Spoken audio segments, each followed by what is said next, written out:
So Tim, obviously, I mean, the big news this year has been 4K OLED, but it isn't obviously the only developments that you're working on at the moment. So perhaps you could talk about some of the other TV technologies that are coming in this year. Okay, so as well as the 4K TVs, the 65 and 55, we've also announced a brand new range of Bravia for FY13, which will be coming out in the spring. And this is called the W series. We have 3 versions, a W9, a W8 and a W6, and various different levels of features and specification. But the most important one is something called Triluminos Color, and I'm sure some of your viewers and readers will remember that from back in the day, a few years ago.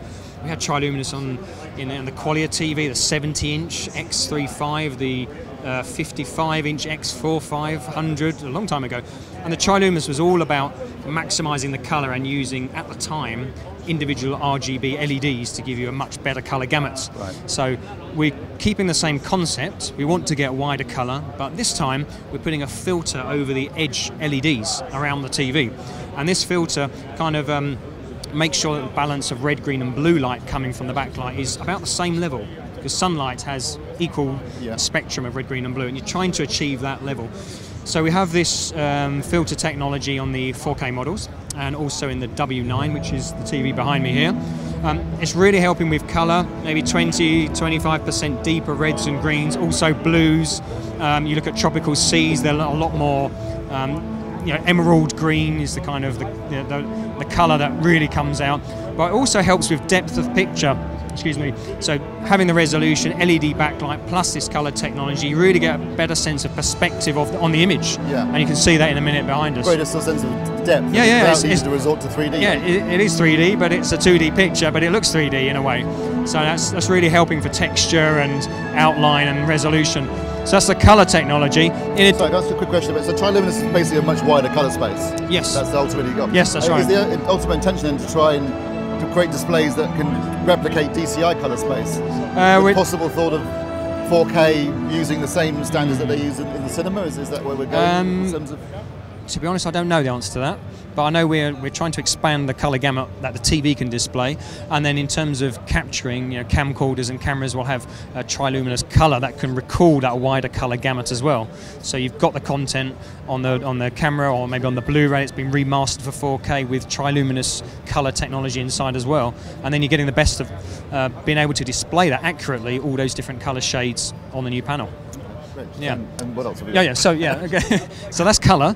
In addition, X Reality Pro. This year, we've only got one chip called X Reality Pro. Last year, you'll remember we had X Reality on the low end, and then the Pro version on the 850. Now we've got those 2 chips combined into one, which means even the entry-level W6 series, which is a very entry-level TV, has the best of picture quality from the HX850 last year. Right. So that's X Reality Pro, but also the algorithm inside the chips have improved. So we've got more databases for 3D, more databases for mobile content, so screen mirroring or watching video from your phone and the TV. That's improving that.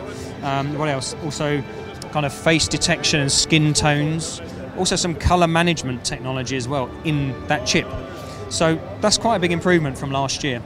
And it's a one device. And I should also add that for the 4K models, we have the second chip which is doing the upscaling from 2 to 4K.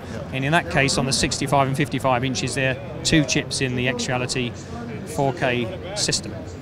Yeah. You mentioned the new lineup for this year at the beginning of this interview. You were saying there was the W, W series, 8 and 6. That's right. Now, obviously, last year we had the HX8, which was an incredibly popular TV, one of our TVs of the year. Yes. Great TV, but we didn't see the 9. No. In the UK. No, the 950. So you mean? No. Are we going to see the 9 this year? Well, the HX950 wasn't a UK model, unfortunately, but we do have a W9, which is actually the replacement for the HX850. So it's kind of a little bit of a mix-up of the models and where they sit. But the flagship model will be the W9, and that's got its 200 Hz panel, so motion flow 800 Hz. Got Triluminos, X Reality Pro, It's also got Wi-Fi and and everything else. And very importantly, NFC, about connectivity of mobile phones and tablets wirelessly to the TV by a one-touch on a special remote. I gotta say, it makes a refreshing change that so far you haven't mentioned the word smart to me once. This is great. Well, actually, I'm going to ask you, unfortunately.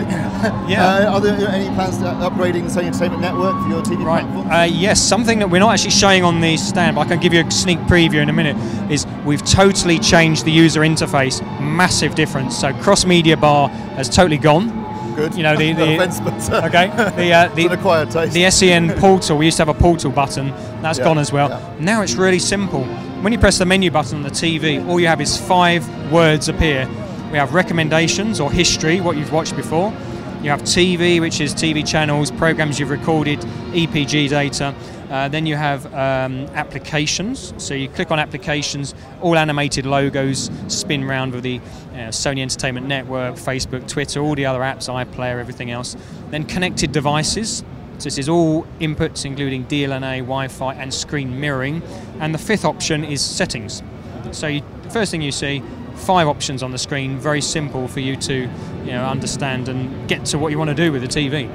It's interesting that you say that, because one of the comments we made in our reviews last year was that it was too fractured and disparate and needed to be brought together into a single portal, basically. Yes. That sounds like what you've done. So that's great. Yeah, I think so. I mean, we liked the portal idea last year, but actually people could get confused because they want to change the picture setting. They're not quite sure which way they need to go into the menu from the TV, but this way it's menu button, settings, picture, done. Very easy. Well, what's in 2012 was a great year for Sony, I think, in terms of products. Sounds like 2013 could be just as exciting. Well, we've got some great developments, and I'm sure you'll get to see close up the products very soon anyway. So thanks again. Thanks a lot, Tim. All right.